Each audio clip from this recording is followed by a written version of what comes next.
I'm Evie, show Pigeon. Give me a second here. This is Kevin. Hello, hi, I'm Kevin. Yesterday we got together to talk about what kind of topics we might want to visit, and one of the things I'm interested in that we started chatting about was the idea of what an artist is and being like a working artist. One of the things that I realized last night was that you and I have different ideas. I feel that people in general think of an artist as somebody who shows their work in a gallery, like an oil painter, which in reality there's very few people who can make a living off of that.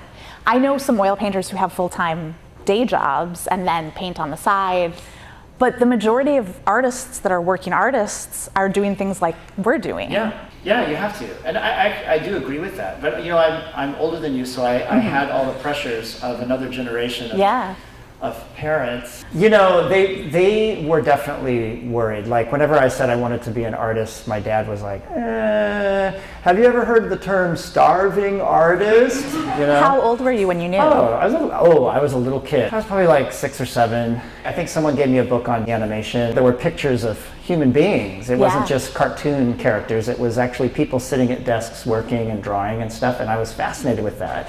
I thought, wow, people make all this stuff. It's not just magically appears, you know, at Disneyland. It's like there's human beings who have to work to make this, and how fascinating is that? So, you know, so I just kind of decided right then and there I was going to do something. I just had to study, you know, in school I had to study stuff that sort of sounded like a real job, would lead to a real job, and then try to spend some time to do the stuff I really wanted to do. When you say in school, do you mean college? Yeah, college. I think when I was able to do electives and stuff like that. Yeah, I had a slightly similar experience. My family was very academic. My parents both had PhDs. I don't know that I had direct pressure, like they actually said, "Oh, you have to follow that path," but I felt that. I was always really good in school and a high achiever. And I actually was into acting. I was always in the theater, in the productions at school. And people would literally say to me, like, but if you want to be an actress, that's such a waste because you're smart. And I was like, wow. So I sort of got the idea. Thanks for the confidence. Right?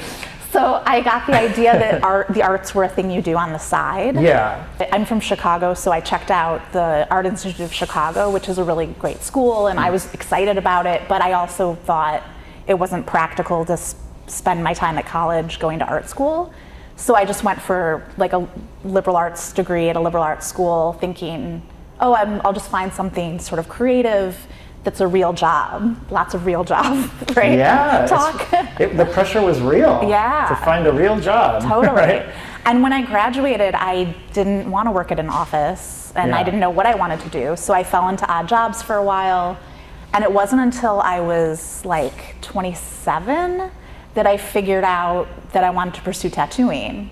I took a couple art classes in college and in high school for sure, and I'd always done some art on my own, but that was the first time I decided, like I've tried other things, I've tried the traditional route, and it's killing me, I can't do it, and finally decided to pursue a professional art career.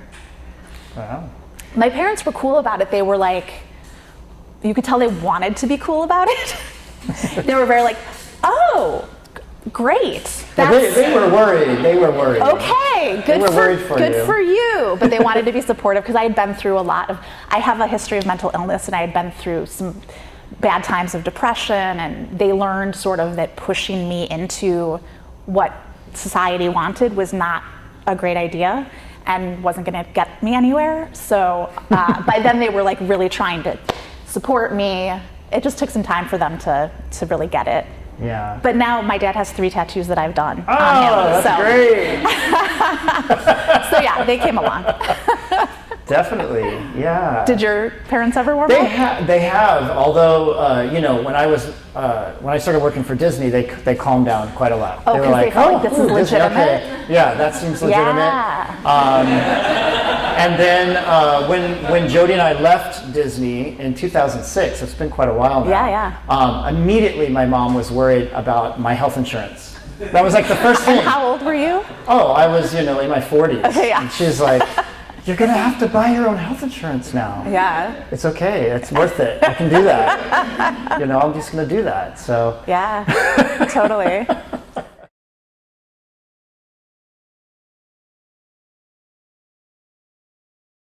For me, it's really helpful that my day job is working with client-based work because I do a lot of custom work, custom tattoos. That's my, my day job is a tattoo artist. So people are bringing me the ideas, which is right there to kickstart my thought process. So when I have drawer's block, I kind of do go through periods of time where I'm not doing that much of my own work, and I just focus on client work. I have my own studio, and it was awesome having that during quarantine because then I could get out of the house and like go somewhere other than my apartment at the time. But then there was nothing to do because it was quarantine and I didn't have any clients at that time. So I started looking at the art that I collect, and if any of you are familiar with Lucy Sparrow, she's a UK-based felt artist who does these amazing installations where she'll take like an entire gallery and turn it into essentially a convenience store or a bodega, but everything's made of felt. And she had a show a few years back in LA, and so I got a mustard and a ketchup bottle, and they're proudly displayed in my studio. And I was looking at them and I was like, well, maybe I'll just like sketch this ketchup bottle. And then that turned into an entire series I did that was all sort of, it was like an ode to a diner, because the idea, it was when we couldn't go anywhere. And it was like, man, I used to take for granted the idea of just sitting in a sticky booth at a diner. And so it was like this love, it became this love letter where it was like a napkin dispenser and a open little packet of jelly that you would put on your toast or whatever. That kind of thing, like where I look around and just sort of force myself to draw something. And then a lot of times that'll kickstart ideas. What about you? Well, luckily, I don't have to work alone. I have Jody. And Jody never has artist block, ever. I've never seen, never. He's always constantly creating 24 hours a day, and I never see him struggle with anything. I struggle all the time, so if I hit that, I can usually go, Jody, will you please draw this? So you feel blocked on like when you have a specific assignment? The type of work that Jody and I do is kind of all across the board. It's merchandise, or it's parade floats, or it's animation stuff, or it's somebody's logo, or a beer bottle label. We've done that. There's so many things that sometimes I find myself, especially some of our projects end up being pretty long term, you end up just working on a parade for like a year or whatever. And then when you suddenly have to switch, like the very next day when you're designing a poster for somebody, or you're making, something like that, I have a hard time shifting gears. Okay. Like, because you're changing into the next gear. It's like, I just want to drink coffee and... For me, I feel like it's helpful to have multiple projects going on at once. Yeah. Because when I start to feel like I hit a wall with one of them, I turn to the other project, work on that for a while, and then can come back to the other one with fresh eyes. So you're good because you are like stereophonic multi-track. Yeah. I cannot do that. Okay. I have to like focus in. Yeah, I have to shut everything out, work on this one thing. I'm totally unhappy until it's done. Okay. And then when it's done, it's like, hooray, and then I move on to another thing.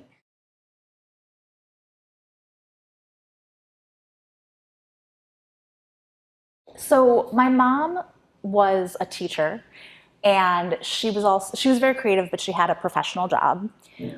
But she was really encouraging of my brothers and me being artistic. So she always had an art project going on. So she'd buy us canvases, or we always were painting something, or like making paper dolls. And then I had her aunt, my great aunt, was a professional illustrator. And once a year we would go and see her, and we'd have brunch, and then my aunt would put us in the basement, her workspace, and the adults would go upstairs and do whatever adults do. And we'd have like art supplies and just spend hours working on whatever thing. Like she'd give us, chalk, pastels, or inks or whatever. And I always wanted to be painting something I remember getting in trouble for drawing on the wall. I thought it was so beautiful. My parents did not. I did that once. Yeah. I mean, I think that was probably before I understood sort of that jobs mattered or existed. It was just kind of what I loved doing and what brought me joy. Yeah. So I was a puppeteer. That's awesome. I made puppets. When you were how old? Oh, I mean, I started making them as a little kid. I made them out of just, not even making them. I just used items, objects as puppets. Okay. Like I would take a slipper, this sort of soft-soled slipper that my mom had that would get left around the house or whatever. And if you put your foot in the toe and your thumb around the heel there and kind of folded it, you could make a talking puppet out of the slipper. But I did that all. I had a Quaker Oats, container that got made into a puppet, and a bleach bottle, and I don't know. I had all this like weird stuff because we didn't have a lot of money to buy like real art supplies. We just used leftover stuff. And my mom sewed some of our own clothes, so we had a lot of her extra fabric, and lucky if we had fake fur, for some project, because then that really translated into something more fun. But I made a lot of stuff. So when I got into high school, I had all my friends were working at Taco Bell and McDonald's and like all in the fast food world, and I was a puppeteer.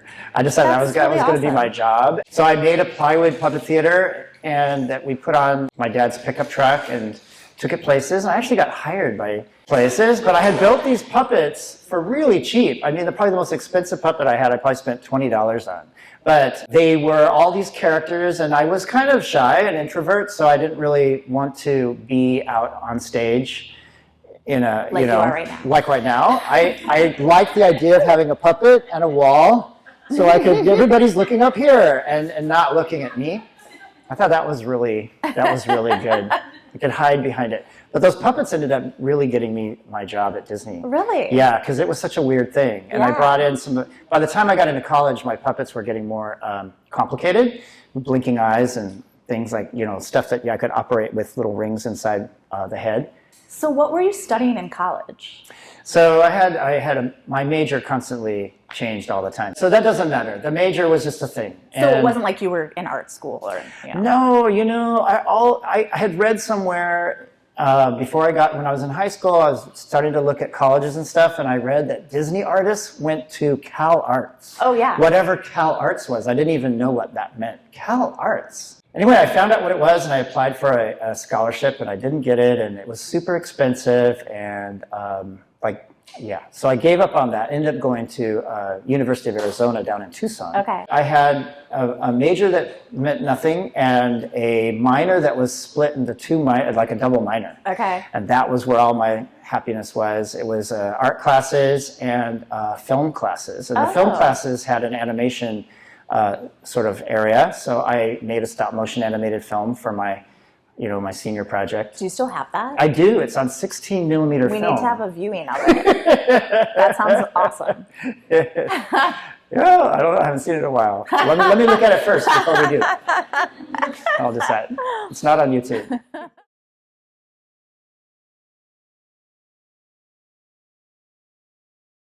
In tattooing, I'm in a really great position where I only take on the projects that I'm interested in as far as my client-based work. I really love things that are vintage inspired. I had a project recently where it was based on a book I had never seen, but that this gal grew up with as like her favorite book when she was a little kid.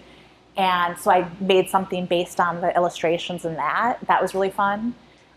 Working with old cartoons. I have another project that's based on all Max Fleischer cartoon characters that's in progress right now. So it's taken from the opening credits of an old Betty Boop cartoon where she pulls a curtain aside and winks at the crowd, and on the curtain are other Max Fleischer characters. And I have a client who said, I want that on my body, on my sternum area. So that's really fun because then it's like taking something and making it workable for the body. I've seen pictures of that. It's huge. Yeah. Right?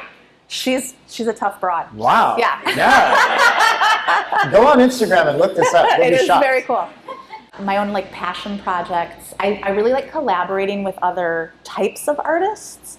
So I'm really into dolls, and I have a friend who I met through, she was a client, and she has an amazing, crazy story where she loved this artist from the 60s and ended up tracking down his family and buying out his estate and the rights to reproduce his designs. He was a squeak toy artist. Edward Mobley is his name. And so now she reproduces his designs and adds new characters sort of to the line.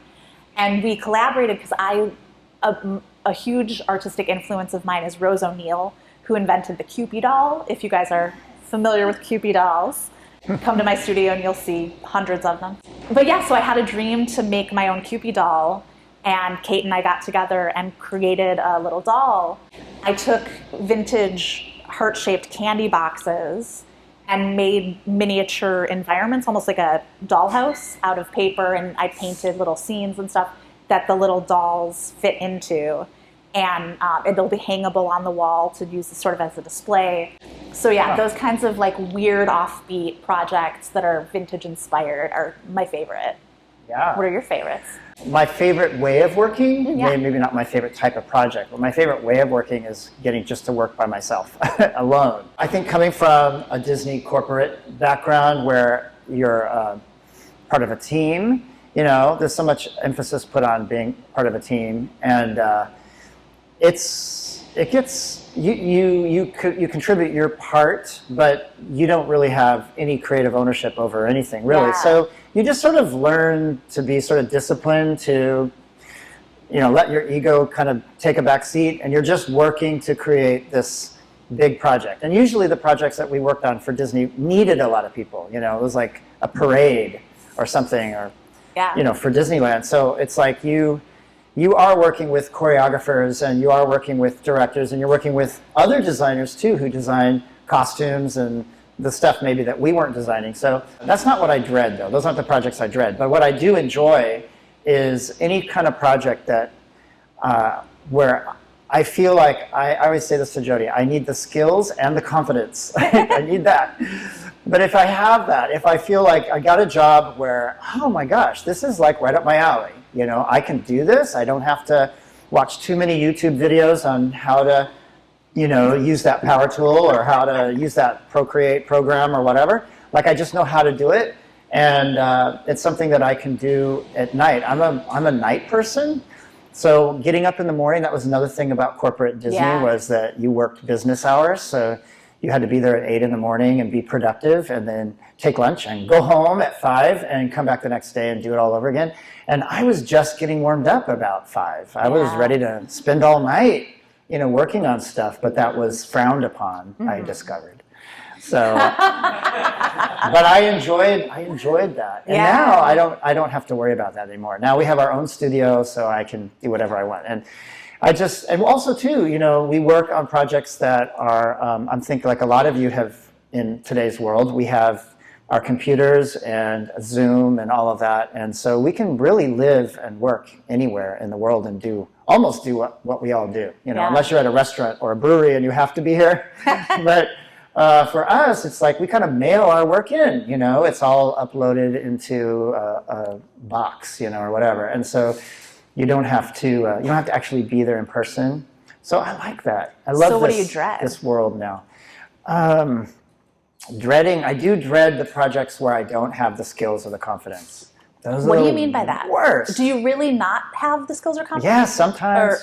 Yeah, sometimes I have a lot of self-doubt, even now, even after all the years. It's not like, oh, I feel like I can't do this, but then once I get going, I realize that sometimes, you know. That's how I am. I saw some meme where it would hit home. It was like maybe you all have seen this. It was like the stages of creative projects, right? Oh, yes. You know, where you're like, yes, I can do this. And then, oh, this is more challenging than I thought. And, oh, crap, I suck. You know? And I'm an imposter and I'm terrible. Totally. And then it's like, oh, this is not as bad as I thought. And then at the end, it's like, this is the best thing ever. Yeah. You know, so it does work that way. It does work that way. You have to go through that. But it's so grueling, you know, to go through that. The worst is when you're at that part where you think you suck, you know? Oh, yeah. that No, happened. I absolutely go through that. And there are days where I'm like, did I forget how to draw? Yeah, I What did. is I do. happening? I do forget how to draw. It happens. And then there's days where I just knock out drawing after drawing, and I'm like, yeah. Yeah, we were at D23 the other day, and some a kid came up with a card and asked for autographs and asked if I would draw something. Oh, God. And I had a moment of like cold sweats, like, what? And all I had was a Sharpie with a really fat tip. Yeah. It's like I'm not going to get to draw like really fine. It's going to be like a big, giant, fat line thing. And I was like, I don't know what happened. I started drawing Donald Duck from old memory. It's been so long, and there was no Donald Duck nearby. I was just like, here's how you draw Donald Duck. We were talking yesterday about how we hate drawing while somebody's staring at us. Oh, yeah. It's really hard. Our brains go into freeze mode. Yeah. Yeah, I do all my prep work alone, and then the client shows up and I'm just at that point tracing it on their skin basically. I have my color study already. I'm like prepared. Yeah. For me, because I get to pick my projects and I have a very specific style that when people get in touch with me, they know what I do. So it's really rare that I'm even turning down projects. So I'm in a great spot where I don't really dread stuff in that same way. Yeah. But I'd say the closest thing I have to it is like I dread things that are good for me. So I'll take on a project or I'll even initiate a project that I know is going to be challenging. And I can conceive of it being in my wheelhouse enough that I'm like, I can do this. But I know I'm going to have a freak out while I'm getting it ready. I had the idea to do what I called a parlor wall sleeve, a tattoo sleeve where the idea was it sort of mimicked a parlor wall. So the background would be like a wallpaper pattern, and then it would be vignettes of framed things. And I put it up on my Instagram stories and was like, is anybody interested in this? It could be customizable to your own thing. And this client of mine reached out and said, yes, I would love to do this. And I love what she came up with. It was each framed image was like a picture of a food item associated with one of her family members. So her grandparents were represented and her parents were represented. And then the wallpaper pattern was based on an old family china pattern. And then as we started working on it too, the frames themselves ended up having special things. So like her grandpa, who was in the Navy, it was like a nautical frame. And her mom, who loves Winnie the Pooh, it was a Winnie the Pooh frame with a tree growing along to create the one side of the frame and Winnie the Pooh coming up the other side.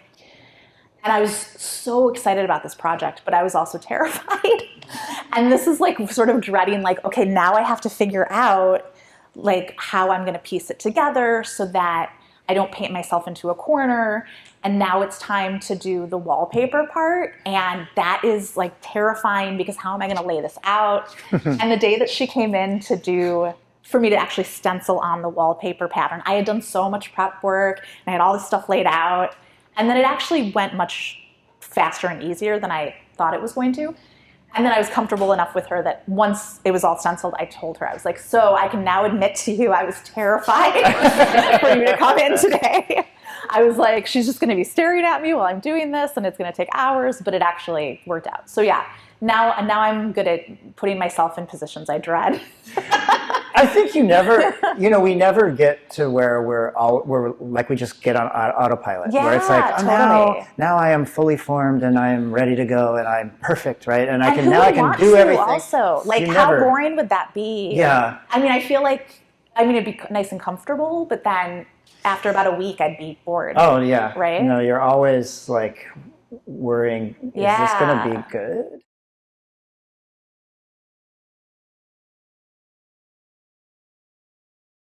Jody and I were kind of known through our clients. We've just made a career mostly working for the same people for decades who just keep hiring us. And when we work in projects, we end up meeting more people. So it's sort of an internal thing as opposed to us like, putting an ad in the newspaper or something. We never do that. We don't actually, at this point, although that will probably change soon, we don't have an online store, but we're considering doing it. Keep getting asked, and we are hoping to do that soon. But for the longest time, we've just been commercial artists creating art for other clients. So we haven't really needed to like, put ourselves out there for commissions and stuff. It does come in every once in a while. We do have, we are on Instagram and Facebook, and we have been for a long time. I had a blog for a long time, which is still out there, and I'm proud of it, but I haven't added to it in like 10 years.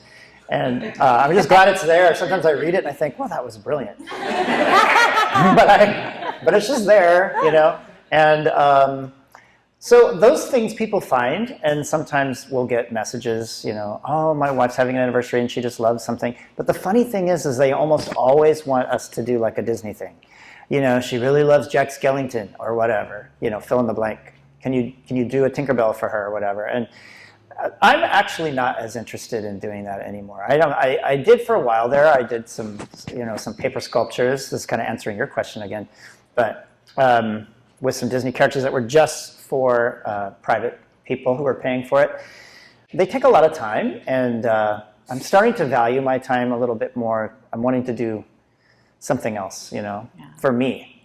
Still art, I'm not going to just go off and be a plumber now or something. But I still want to do stuff, but I think I get less satisfaction out of creating something like that. Yeah. For me, when I was starting out, it took time to build a clientele, and it helped. At that point, I was working at various studios that had other artists, and so I never worked at a purely walk-in studio, but there was enough of a little bit of like foot traffic that people would kind of come upon my work, and they walk in, and there's my portfolio, and I built up a clientele that way. Instagram has been amazing for me. Instagram is wonderful for tattooers in particular. Like, I wouldn't be able to have a private studio, I don't think, without Instagram. Because it used to be you would just go to the tattoo shop that you saw on the corner near your house, and whatever you asked, the person better be able to do it. But now you're almost better off having a niche. And so you can really zero in on the style that you want, and then people are willing to travel to come to you. Southern California has been a great fit for my style. I wonder sometimes if I had stayed in Chicago, if I would have been as successful, because I do think that the vibe out here fits my work really well. So over the years, then word of mouth is a big part of it, but doing events helps a lot. Like whenever I do the fall festival, there's always people who find me that way. I've done art conventions or shows or collabs with other organizations. I've done solo shows through Unlisted. It's a boutique and gallery in Santa Ana. And I can't even remember how I met the guy who owns it, but then I did like an art event with him. And then, so when I did my diner condiment series, I pitched it to him. I was like, hey, I have an idea for a series I've been working on. Let's do a solo show. And he was like, yeah, awesome. So having connections like that, and then there's people who found me through there. It's a hustle, but yeah. I like it. I like having control over it myself, and I'm much more apt to work hard on behalf of myself than I am like for somebody else's business. So it's super worth it.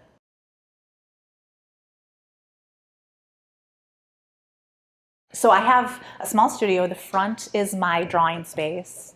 The back is the tattoo procedure room. So on days when I'm drawing and I'm by myself, my studio is tidy except for my desk. It's not filthy or anything, but there's papers everywhere. I have like a wall organizer that has my different projects shoved into different folders. I used to just have papers on my desk until I realized, I can get like a little basket and then set them in there. So that helped. And I sit and I have my computer open because when I'm doing drawings for my custom work, I'm going back through the emails. I usually eat my breakfast at work. Like I'll bring it with me. And breakfast happens at like 11 a.m. because I work for myself, so I get to pick my hours. So I'll like open up my computer and I'll eat and I'll check my emails and I'll do some emailing. And then I write myself a list of the things I'm doing that day to accomplish. So I'm like drawing for this person, I'm drawing for this person, I'm watering the plants, I'm like whatever. And then I'm a big fan of the Earwolf Network, which is mostly comedy podcasts. I listen to How Did This Get Made, Comedy Bang Bang, Freedom. And I'm just literally sitting at my desk and drawing for hours. So the days that I have clients, they come in and I welcome them and I have them fill out their paperwork. I set up in the back. In terms of what's around me, I have a lot of art that I've collected from like other artists at my level. I also collect vintage things. My studio is home to a giant Kewpie collection. So then I bring the client back, and the procedure room is, a nice little space. It actually has room for 2 stations. I had a friend working with me for a while, but then she moved. So now she comes back for guest spots, and occasionally I'll have a guest artist in there as well. But really, it's just me sitting, usually they're on a massage table. Sometimes they're sitting, and I'm just in one spot working on the tattoo. And when they're in there, I like to play music. I usually hit shuffle on just a giant playlist of anything from the Andrews Sisters to Tom Petty to, I've been into Huey Lewis and the News lately. The Sports album is a good one. I don't know anything about modern music, like current music, but I have a lot of old music that I put on shuffle, old jazz and classic rock and stuff. And then they leave, and then I like shovel some food in my face and sweep and mop and head out. That's a typical day. Oh, that's nice.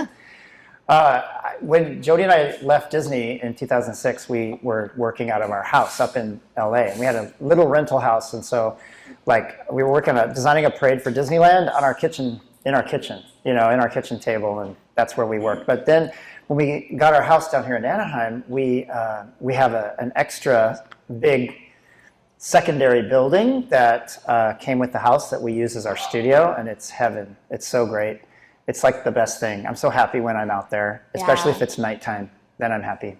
What do you listen to? Oh, we listen to podcasts. We have a lot of CDs, and we don't play the CDs anymore. We listen to mostly Spotify or Apple Music, and we've got podcasts like Jody kind of turned me on to. Is it 99% Invisible?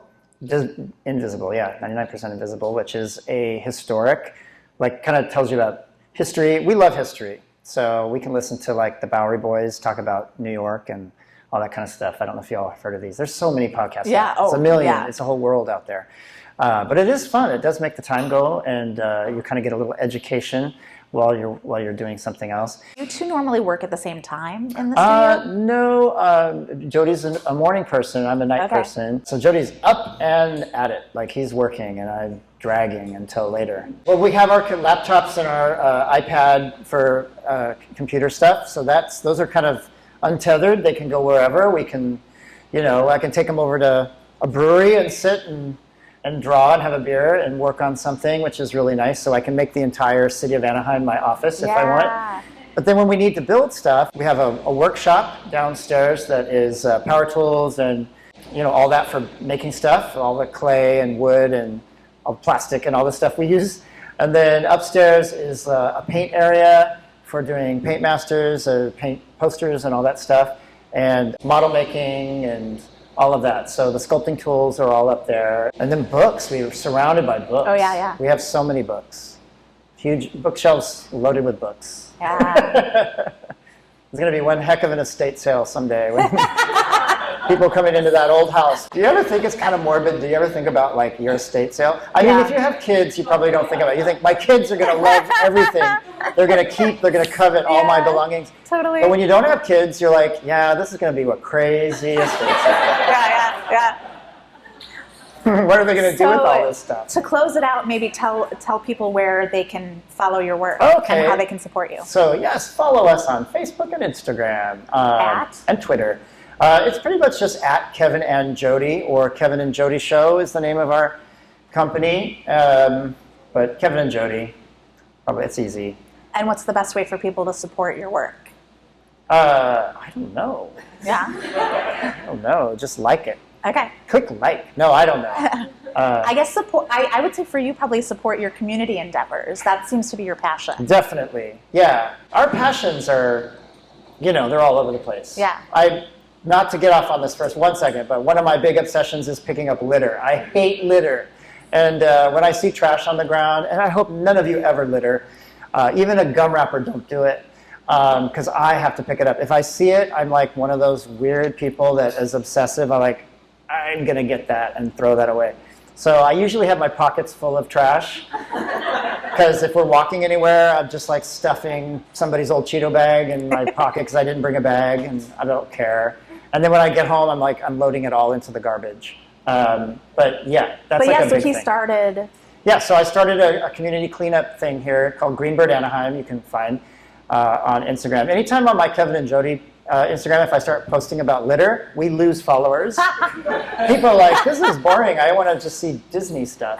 But no, I'm so obsessed with it. And I find that I'm not the only one. There's other people who also want to have a clean city and a clean planet.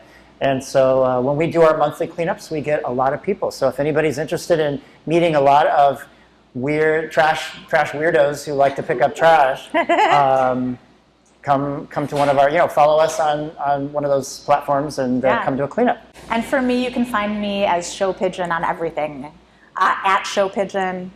And then my website is showpigeon.com. And there's all sorts of information about the available services and my work and how to get in touch with me if you would like to. Thanks so much for being here. How do we get in touch with all of you?